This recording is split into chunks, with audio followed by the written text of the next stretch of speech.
pemirsa Harmoni TV, saya Elis Monica baru Pasaribu. Semoga kita bertemu di lain kesempatan. Dadah.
Halo pemirsa Harmoni TV, saya Elis Monica baru Pasaribu. Kali ini saya berada di salah satu kebun tanaman hias yang berlokasi di Desa Bandar Baru, Kecamatan Sibolangit, Kabupaten Deli Serdang, Sumatera Utara. Tepatnya di Pelawi Nursery milik Ibu Aslina Beru Sembiring atau sering kita sebut Ibu Pelawi. Saya mengenal tanaman hias sejak 1990. Pada awalnya saya mengenal tanaman hias ini, tanaman-tanaman lokal seperti mawar, dahlia, krisan, karena jenis-jenis itu saja yang ada di daerah saya. Makna tanaman hias bagi saya selain hobi, bisa juga jadi sumber penghasilan bagi keluarga. Orang tua saya juga menggemari tanaman hias, mungkin dari itu juga terinspirasi bagi saya. Awalnya kakak saya yang mempunyai hobi menanam bunga, akhirnya ibu saya melanjutkannya untuk menjadi bisnis. Setelah itu diwariskan ke saya untuk melaksanakan bisnis ini. Jika tanaman hias Ibu ada yang mati, bagaimana perasaan Ibu? Sudah pasti kalau ada tanaman saya yang mati, saya merasa sedih dan saya ingin cari tahu kenapa ini tanaman saya mati. Apakah itu karena kebanyakan air atau terlalu banyak kena matahari atau karena salah media tanam.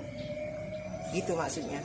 Sejak kapan Ibu mulai berbisnis tanaman hias? Mengapa pada akhirnya Ibu berbisnis tanaman hias? Saya berbisnis tanaman hias semenjak tahun 1990. Akhirnya saya memutuskan untuk berbisnis itu karena setelah saya selesai kuliah, saya melamar jadi pegawai negeri, ternyata nggak dapat, jadi akhirnya saya memutuskannya untuk berbisnis tanaman hias. Kalau dipikir-pikir saya nggak ada keluar modal karena itu bisnis ini sebenarnya diwariskan oleh orang tua saya. Istilahnya saya mengikuti jejak orang tua saya gitu. Uang itu tidak modal utama di dalam berbisnis. Kenapa saya bilang begitu? Karena yang perlu sekali tekad dan kegigihan.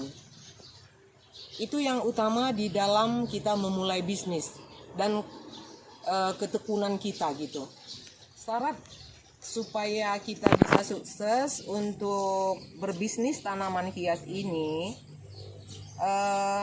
berkomitmen dan berinovasi supaya ada perkembangan di dalam bisnis kita.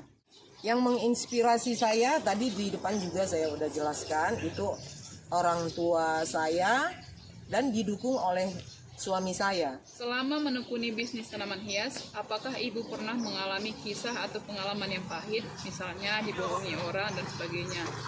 Jika ya, bagaimana perasaan Ibu ketika itu dan bagaimana sikap Ibu atas ujian tersebut? Selama menekuni bisnis ini, banyak sekali suka duka atau pengalaman pahit yang saya rasakan. Terlebih-lebih waktu saya menjadi importir, itu salah satunya. Kadang-kadang untuk urusan pemberangkatan bunga atau apa dari luar negeri, itu juga sering ada kendala.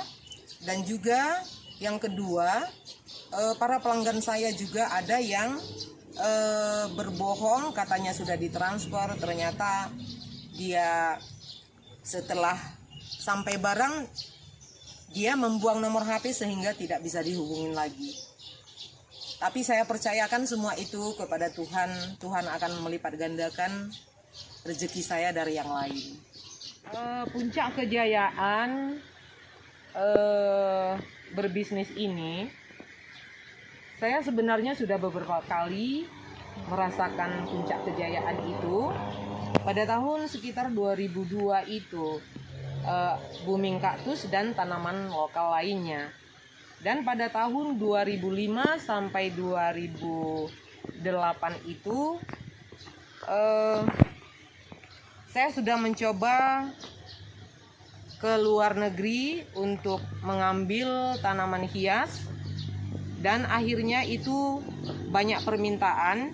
Jadi pada saat tahun 2005 sampai 2008 itu awalnya booming euphorbia, setelah itu aglonema, booming lagi sansevieria, lalu booming anthurium daun. Jadi omset saya pada saat itu saya sudah menjadi importir atau pemasok bunga dari luar negeri, dan omset saya ya bisa dikatakan lumayan, dan saya bisa menyekolahkan anak atau membiayai anak sampai selesai kuliah semua. Menurut saya tanaman hias itu sebagian ada trennya, sebagian enggak. Kalau dia tanaman untuk proyek itu tidak pernah punya tren. Itu saja kalau untuk tanaman proyek. Jadi makanya saya senang untuk nanam tanaman berbagai macam. Jadi hari ini nggak laku yang proyek, laku yang koleksi. Jadi ada saja pemasukan. Itu membuat saya menanam berpuluh macam jenis tanaman. Jadi istilahnya kalau di kebun saya ini campur sari gitu. Ada pilunya, ada segala macam lah tanaman. Mungkin dari tanaman orang lain pun saya punya 75% gitu. Sikap kami sebagai pebisnis tanaman hias ini harus sabar, tekun, dan berinovatif. Karena kalau itu saja pun tanaman kita, orang juga bosan. Jadi istilahnya ada selalu yang baru tanaman. Kalau ada orang lain datang, ada yang mencerahkan kebun ini gitulah. Saya rasa itu yang penting, kita harus tekun dan sabar. Karena satu saat ada tanaman yang menumpuk, istilahnya tanaman musiman. Itu bisa dikatakan tanaman 100 hari seperti krisan, bintang 1000,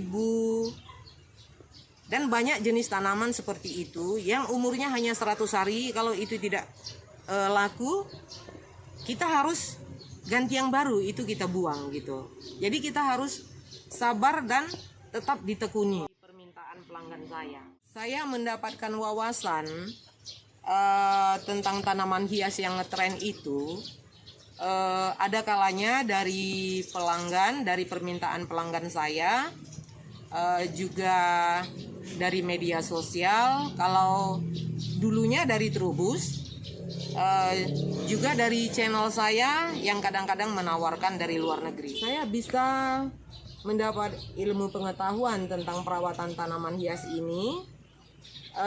Salah satunya belajar dari orang tua. Kalau dulunya banyak juga bisa belajar dari majalah Trubus dan dari media sosial, termasuk lebih besar sebenarnya dari pengalaman yang kita laksanakan sehari-hari. Saya memulai memperhatikan tanaman saya secara rutinitas setiap hari itu Sebenarnya rutinnya saya jam 8 udah keluar karena mulai orang kerja mulai jam 8. Jadi saya memanage orang-orang kerja mulai jam 8. Apa yang harus dikerjakan pada hari ini itu yang harus saya arahkan mereka. Dan saya merawat tanaman dengan dibantu oleh orang-orang yang menolong saya di bisnis ini. Dari semua tanaman hias yang saya miliki, tidak ada yang butuh perhatian atau perawatan khusus. Saya merasa itu semua sama perawatannya. Sejak kapan Ibu mulai mengenal begonia? Saya mengenal begonia sebenarnya sudah lama, sejak tahun 2010 saya sudah menggeluti di bidang begonia ini. Dan awalnya saya punya koleksi hanya 10 macam, tapi kalau sekarang mungkin sudah 30 macam lebih. Menurut saya keistimewaan begonia ini, dia variasi motif daun, bentuk daun, dan warna-warni daun itu sungguh alangkah kayanya gitu. Makanya dia menarik untuk dilihat atau dipandang. Syarat begonia ini bisa tumbuh subur dan sehat. Yang pertama masalah media tanam. Yang keduanya kita harus tempatkan dia di tempat teduh atau di teras rumah kalau tidak punya paranet.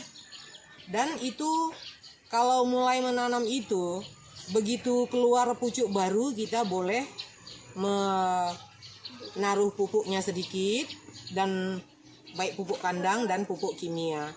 Setelah itu secara rutin kalau kita mau memupuknya 3 bulan kemudian kita pupuk kembali. Perawatan begonia ini juga sama dengan perawatan begonia lainnya. Kita harus tempatkan dia di tempat teduh dan penyiramannya sebaiknya pagi atau sore hari dan bukan butuh setiap hari disiram. Kita memeriksa kelembapan, kalau dia sudah agak kering kita siram, kalau masih ada kelembapan tidak perlu disiram lagi.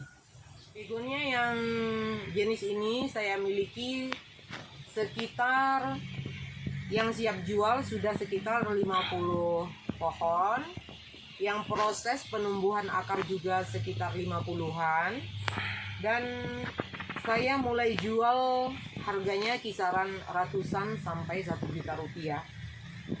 Order yang sudah masuk atau yang sudah saya kirim ada ke Jawa Timur, ada ke Kalimantan, dan juga ada ke daerah Aceh. Dan saya menggunakan jasa internet ini masih baru saja, kira-kira 3 bulan yang lalu. Saya masalah begonia ini prospeknya bagus karena di pasaran belum banyak yang beredar. Dan untuk mendapatkan begonia ini supaya warnanya bisa cas, bisa berwarna cantik, dia harus kita mengatur perawatannya, masalah penyiraman yang teratur, juga menempatkan di tempat teduh dan mengontrol adakah hama atau tidak. Itu yang perlu kita perhatikan ke begonia ini. Saya tidak tahu nama ilmiah begonia ini, tapi terserah aja kepada pencinta begonia mau disebut apa namanya. Dan masalah kesalahan perawatan pada begonia ini, kalau menurut pengalaman saya nggak ada kesalahan perawatan. Jadi dia sebenarnya tergantung suhu aja. Tapi kalau warna-warna seperti ini tidak akan seberapa mengubah warnanya, tetap warnanya cantik. Saran sederhana saya bagi pencinta begonia yang belum mempunyai jenis ini, belum mempunyai, boleh hubungi di akun kami Kubu Savana Garden, atau Instagram dan Facebook kami di nomor HP 0813 708 318 811. Itu yang mengelola akun ini adalah anak saya sendiri. Atau bisa dihubungi ke reseller kami Eja Florist. Semoga tayangan kami ini bermanfaat dan boleh memesan barang ini kepada kami. Terima kasih, selamat menonton. Saya menilai bisnis tanaman hias sangat menjanjikan untuk dikembangkan. Saya pribadi sebenarnya juga memiliki usaha tanaman hias yang saya lakukan secara online maupun offline. Secara online, Anda dapat menemui saya di halaman akun Facebook atas nama Eja Florist.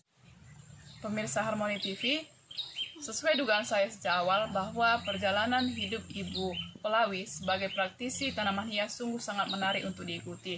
Saya yakin cerita ini dapat menginspirasi kita semua untuk lebih bersungguh-sungguh dan tekun agar menghasilkan hasil yang lebih baik lagi. Saya Elis Monica, pamit dari hadapan Anda sekalian. Semoga kita bertemu di lain kesempatan. Dadah!